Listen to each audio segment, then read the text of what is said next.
Hi guys, I'm at Naylor Games for NG6. It's like Gloomhaven but real time, and it is awesome. This is what it looks like.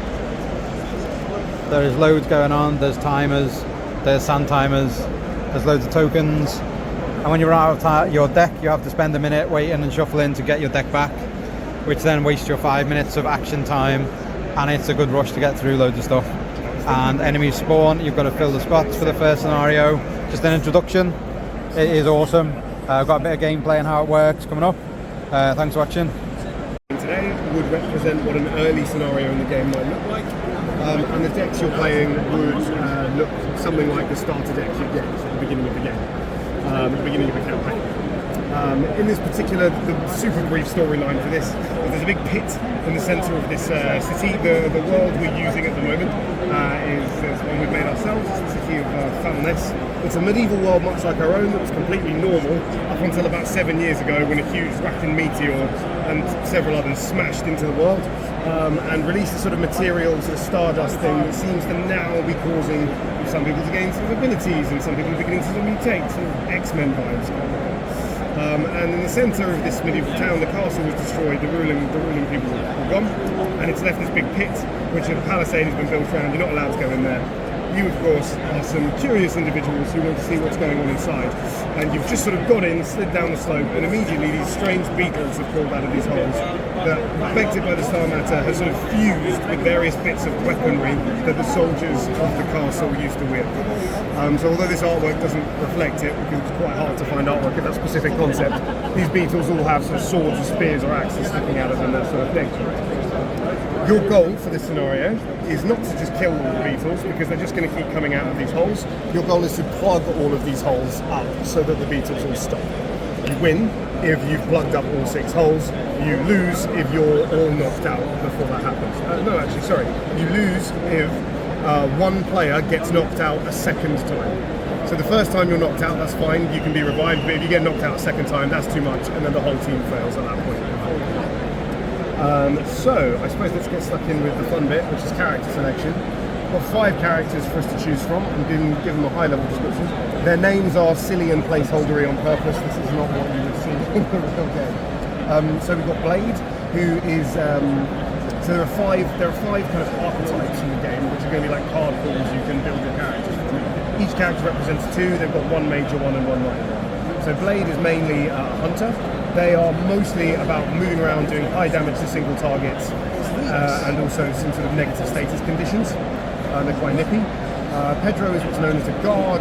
He represents a slightly more archetypal tank figure, good at melee AoE, that sort of thing.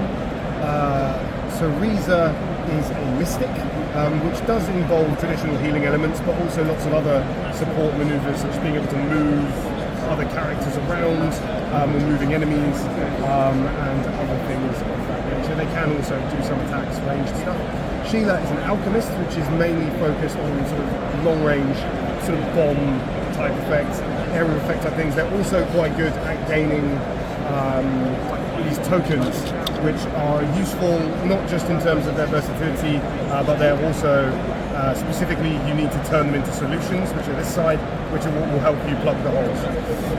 MacGyver's even better at that than Sheila is at doing this sort of thing. Less explosive, more sort of speed, hit and run type figure. Friendly fire is on at all times in this game, just as I said. I'll let you guys pick. If you want to pick, I like tanky type characters, that'll be Pedro. That's alright, which is great. Yeah, which is the. I would probably Pedro for you. You're taking this one. No, Diver. There you go. You're going to take Teresa. Teresa is currently this man, but there we go. And there you go. Teresa's non-binary for now. Yeah, Teresa can be whoever they want to be. Does it matter what space you start in? Is it one of these You start in one of the entry hexes there, yeah. I'm assuming my guy would be better going at the front because he's a tank. I would agree. Right behind you then? That would make sense, wouldn't it? Yeah, I'm going to take damage for you everywhere I am, so I'll just be on the back. It's here.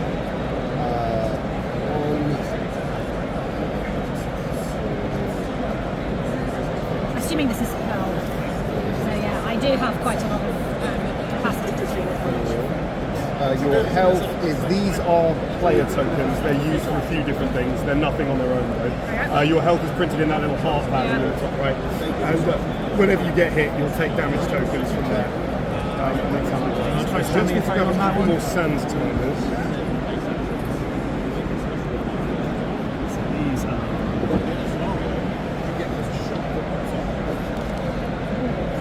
Yeah, exactly.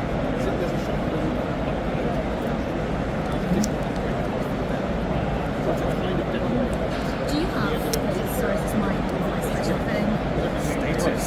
They have a status. I wonder if I give these to other people. So, several things to take you through. Firstly, if you look through that stack of cards, you should see you've got some that look like this. These are skills, and they say skill at the beginning. Most of them will just be symbols. Do you have 6? Do you have 6 visible and 6 not visible? Great, great. Is that the same as your deck as well? Have you got 12? Okay, basically there's 6 pairs, so you just take one of each type and separate it. So, in this game you start with 6 of your skills in your deck. 6 of them start out of your deck and will be drafted in as you go. Sort of like the inverse thing of Gloomhaven. In this game, whenever you rest, you get powered up rather than powered down. The 6 in your deck are the same as the 6 you have here. And yeah, let me try and just show you kind of how this works. So those are sitting to the side. My character will be standing there, and at any point in this game, you have a hand of 4 cards. So I draw 1, 2, 3. Most of my cards just look like these symbols. These are called attributes. They're attribute symbols, and they are used to pay for all of the various things that I can do. So, for example, this is supposed to be a 3. Sorry, I'll change that on everyone in a minute. So, if I want to move with Sheila, just using the basic run action, I can put in.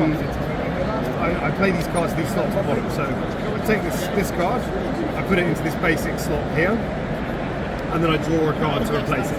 Every time you drop down below 4 cards, you draw a new card to refill your hand. So that's just sitting there. I can't do anything with it at the moment, but I could put another one in there, draw again. Maybe I don't want these shields particularly. I can either discard them and keep moving, or I can put them into another basic slot. These basic slots can only take, they just take symbols. This is a skill.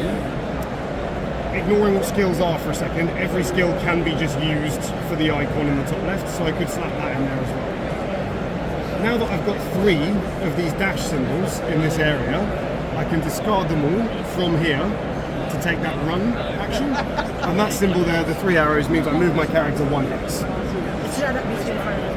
And it should be 3 for everyone, yeah, sorry, you can correct that. Otherwise you'll all be running around the board insanely fast. Oh, thank you.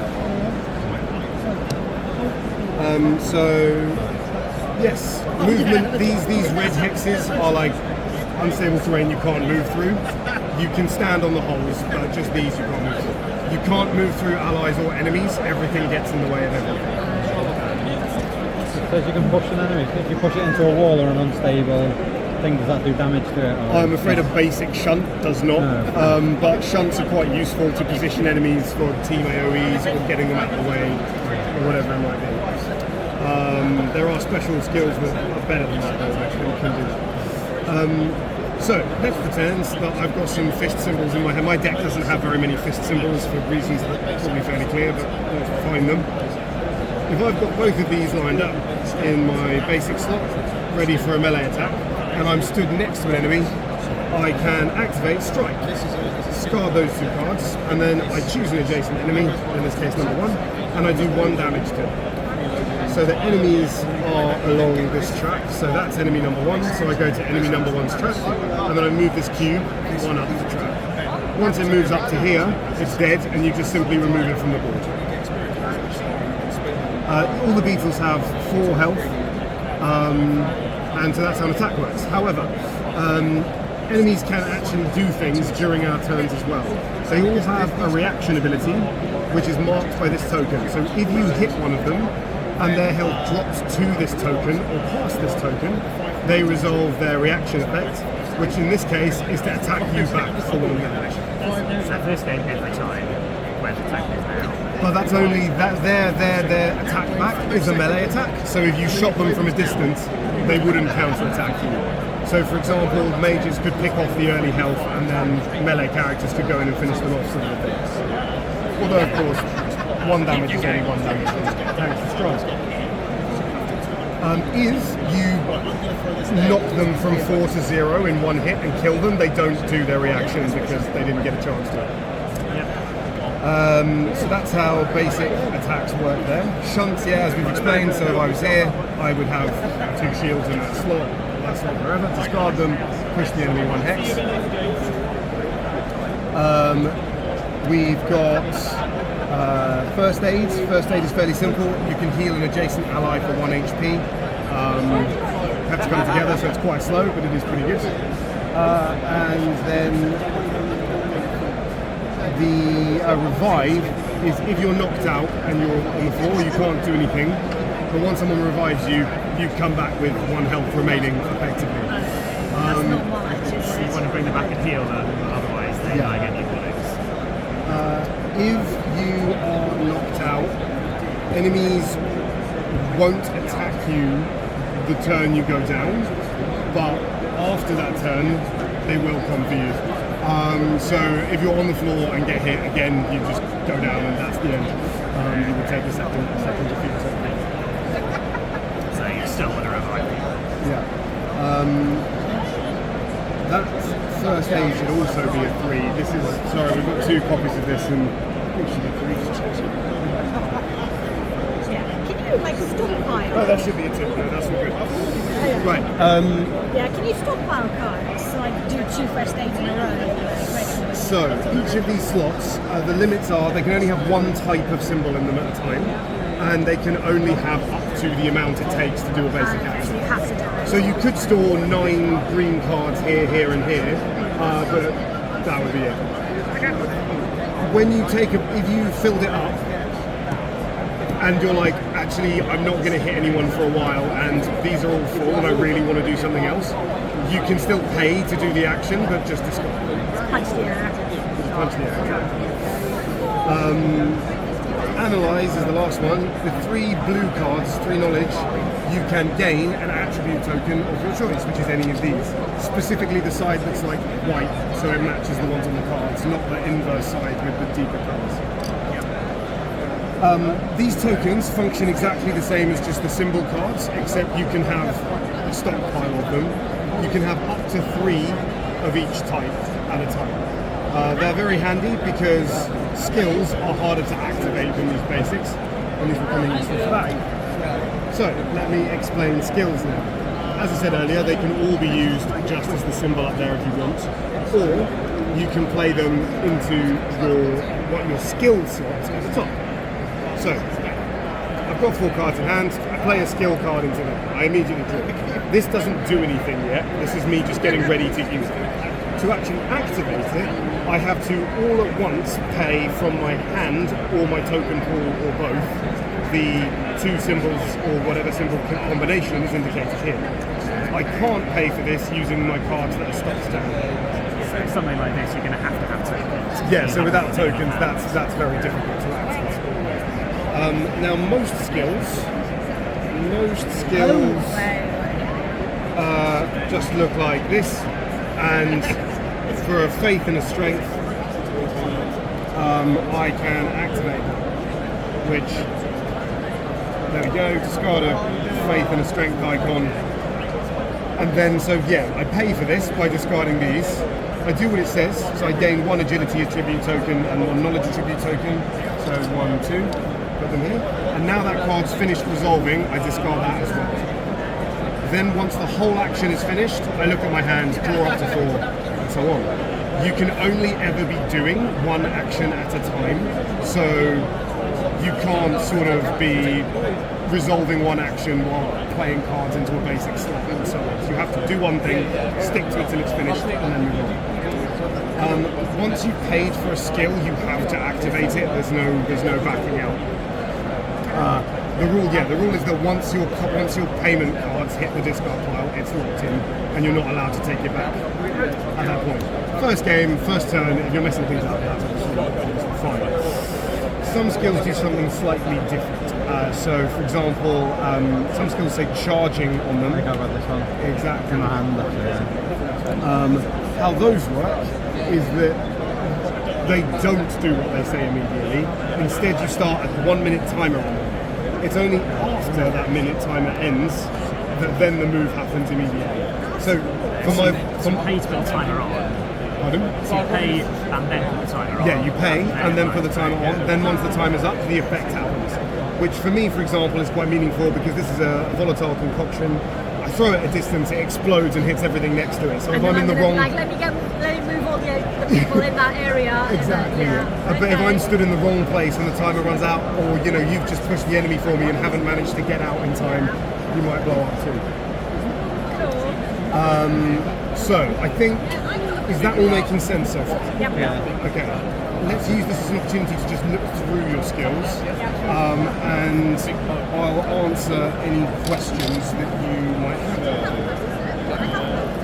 Can I heal myself to heal? No. So, when something says the word attack on it, it means it has to target an enemy. You can't hit yourself with it. And when something says assist on it, it has to target an ally. You can't target yourself. So generally in this game, healing or buffing yourself is actually very difficult. And you mainly have to pull off. What is a faith attribute and what is a fortitude? A faith attribute is this, and a fortitude is this. Yes, to go through these, that's might, that's fortitude, that's faith, that's knowledge, and that's agility. Is this cooperative? Are you allowed to give these to other people on their turn to help them do their I job? can. I have an assist skill. Certain skills can, but by default, no. If I attack an enemy, do they still get their reflex? So you finish resolving your card first. So you would step out. So you would have finished your card one space away from them. They can't hit you because it's a melee. Right, so my skills, I can heal you at a range of 4 or 3. I can gain some temporary HP and then take damage from someone else. I can give you 3 tokens of your choice. I can move someone. And I can deal a little bit of damage. And you've got 4 of those. Yes, you've got status cards. Yes, I That's something do. you can do. So when if you cast empowerment on someone, everyone should take one of those. This doesn't do anything at the moment; it just sits on the table. But if Elena casts empowerment on you, you get to take 3 of your tokens and put them on there. Sorry, yeah, I don't give you these tokens, I give you those tokens. You put 3 of your markers on it, and then every time you attack, you spend 1 and do +1 damage. So that's a 3 attack damage. Using your direction. Temporary HP, just to explain what that is HP that it can go above your maximum, but it will disappear at the end of the enemy's next turn.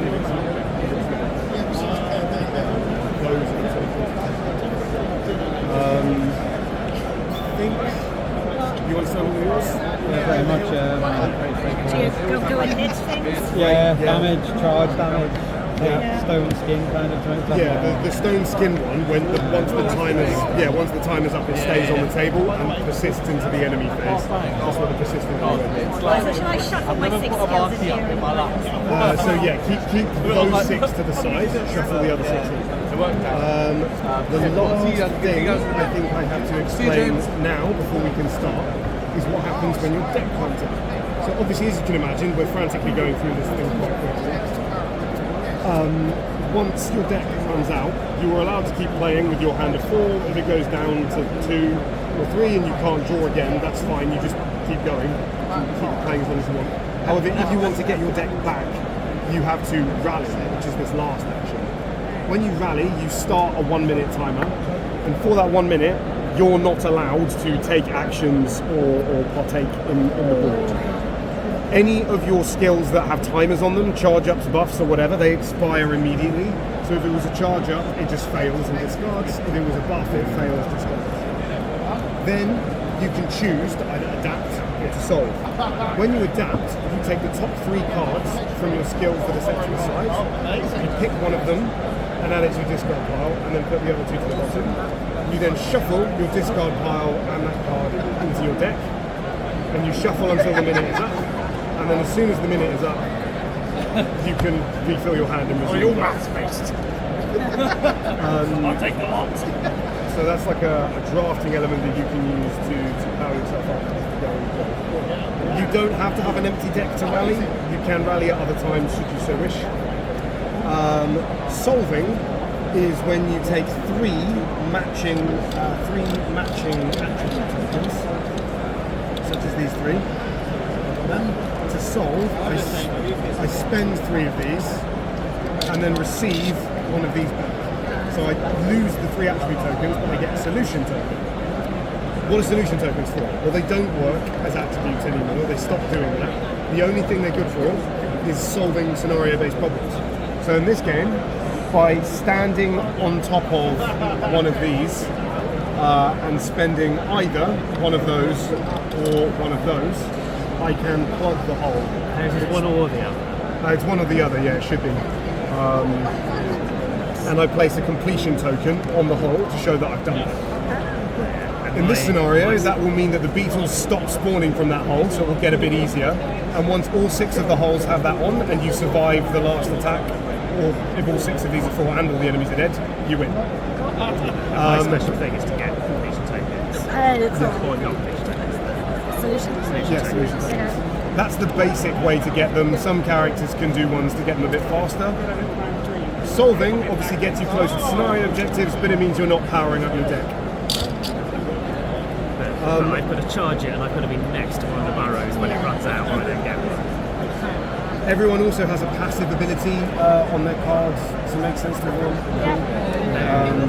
Yes, I get to run away before the enemies move. Oh, and instants. Instants, you just play directly to a discard pile and they do what they say. For all of us, there's only one that we have, and it's this dash card. It's just a card that lets you move 1 hex immediately. You've got 3. So do you have to be on the burrow to block it? Or Yes, on it. Did you say first stage should be 3? No, it shouldn't. Okay. 4 cards in hand? 4 cards in hand. Cards. And before we start, you get a planning phase where you are allowed to discuss strategy as much as you want, based on the information you have.